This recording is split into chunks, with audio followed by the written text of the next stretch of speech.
नमस्कार, मैं ऋचा सिंह और आप देख रहे हैं सी न्यूज भारत। खबर उन्नाव से है, जहां एक गेस्ट हाउस में उत्तर प्रदेश उद्योग व्यापार मंडल द्वारा व्यापारी सम्मेलन का आयोजन किया गया, जिसमें उत्तर प्रदेश सरकार में आबकारी मंत्री नितिन अग्रवाल ने शिरकत की। मंत्री नितिन अग्रवाल ने जनता को संबोधित करते हुए कहा कि सरकार व्यापारियों के हितों को लेकर काम कर रही है। वहीं मीडिया से बात करते हुए नितिन अग्रवाल ने यूसीसी कानून को लेकर कहा कि देश में एक समान कानून होना चाहिए। वहीं कार्यक्रम में बीजेपी विधायक पंकज गुप्ता, श्रीकांत कटियार, जिला सहकारी बैंक के अध्यक्ष अरुण सिंह मौजूद रहे। वहीं जनता को संबोधित करते हुए नितिन अग्रवाल ने क्या कुछ कहा, आइए आपको सुनाते हैं। 2014 से पहले किस तरीके का देश का वातावरण था हम सब ने देखा। चाहे सुबह हम सब पेपर में देखते या टीवी पर देखते, करोड़ों के घोटाले हम सबको दिखाई देते थे, लेकिन प्रक्रिया से हमारा व्यापारी प्रभावित होता था। और 2017 की अगर उससे पहले की बात की जाए, समाजवादी पार्टी की बात की जाए, तो समाजवादी पार्टी के गुंडे किस तरीके से थाने में बैठकर, तहसीलों में बैठकर और शाम को कप्तान और डीएम के यहाँ बैठकर कैसे व्यापारी को उत्पीड़न करें, व्यापारी का उत्पीड़न करें। यानी कि उनकी मानसिकता थी कि जो व्यापारियों का धन है इसमें मेरा भी परसेंटेज, ऐसी भावना के साथ आने दल काम करते थे। मंत्री जी, आज के कार्यक्रम के बारे में बता दीजिए।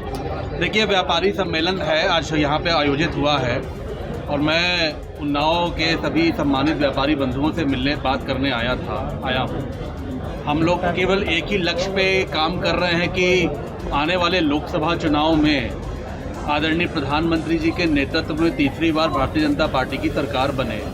और उत्तर प्रदेश क्योंकि सबसे बड़ा राज्य है, राजनीतिक दृष्टि से सबसे इम्पोर्टेंट राज्य भी है, हम लोग का सभी व्यापारी बंधु का केवल एक लक्ष्य है कि इस बार 80 के 80 सीटें उत्तर प्रदेश में लोकसभा भारतीय जनता पार्टी जीते और आदरणीय प्रधानमंत्री जी की तीसरी बार पूर्ण बहुमत की सरकार बने। यूसीसी को लेकर सरकार की क्या रणनीति है? देखिए, ड्राफ्ट तैयार हो रहा है, सबसे सुझाव भी मांगे जा रहे हैं और निश्चित तौर पे मैं मानता हूँ, ये मेरा व्यक्तिगत राय है कि यूसीसी इस देश में लागू होना चाहिए। देश में एक ही कानून के हिसाब से काम होना चाहिए। मंत्री जी, अभी आप बोल रहे थे कि जब सपा सरकार थी तो 800 दंगे हुए थे, उस सरकार में भी आप मंत्री थे, आपके पिताजी राष्ट्रीय महासचिव थे। देखिए, सरकार की एक जिम्मेदारी होती है कि जो भी सरकार बनती है उसकी जिम्मेदारी कानून व्यवस्था का राज स्थापित करने की होती है। मैंने ये कहा मंच से, मैं ज़रूर उस सरकार में मंत्री था, लेकिन मैंने कभी भी उस सरकार में अपना पूरा प्रयास किया कि अगर वो लोग माहौल ख़राब करते थे तो हमने व्यापारियों को जहाँ तक हम लोग बचा पाए, हम लोगों ने व्यापारियों की सुरक्षा करी। और यही मतभेद का कारण भी हमारा उनके साथ था, क्योंकि हमारा मतभेद यह था कि अगर आपको जिम्मेदारी प्रदेश की मिली है तो आपको पूरे प्रदेश को सुरक्षित रखना पड़ेगा।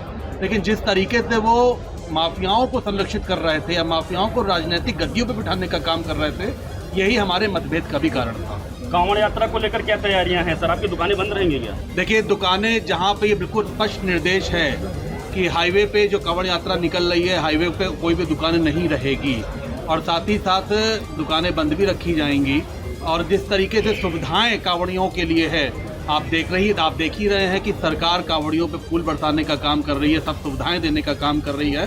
तो ये सारी सुविधाएं प्रदेश सरकार ने तैयारी उसकी कर रखी है। उन्नाव से सी न्यूज संवाददाता अजय कुमार की रिपोर्ट। फिलहाल इस खास खबर में बस इतना ही। देश दुनिया की तमाम खबरों की जानकारी के लिए देखते रहें सी न्यूज भारत। हर खबर आपके साथ, आपके हाथ।